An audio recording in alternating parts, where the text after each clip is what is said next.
ইসলামী ব্যাংকের প্রায় ৫,৫০০ কর্মকর্তা কর্মচারীর চাকরি ছাঁটাইয়ের অভিযোগ উঠেছে ব্যাংকটির কর্তৃপক্ষের বিরুদ্ধে। রাতে জাতীয় প্রেস ক্লাবে আয়োজিত সংবাদ সম্মেলনে এই অভিযোগ করেন ভুক্তভোগীরা। তারা বলছেন, বিশেষ দক্ষতা মূল্যায়ন পরীক্ষার অজুহাতে তাদের ছাঁটাই করছে ব্যাংক কর্তৃপক্ষ। এর আগে পরীক্ষার বৈধতা চ্যালেঞ্জ করলে হাইকোর্ট পরীক্ষার প্রক্রিয়া স্থগিত করে নিয়মিত প্রমোশনাল পরীক্ষা গ্রহণের নির্দেশ দেন। বাংলাদেশ ব্যাংককেও যথাযথ ব্যবস্থা নিতে বলা হয় আদালত থেকে।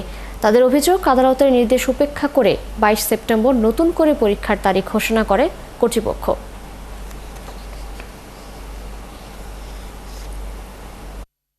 মহামান্য হাইকোর্ট একটি ডিরেকশন এবং রুল জারি করে যে এই পরীক্ষাটা কেন অবৈধ হবে না, এবং ইসলামী ব্যাংক ম্যানেজমেন্টকে এটার কারণ দর্শানোর নোটিশ ইস্যু করে।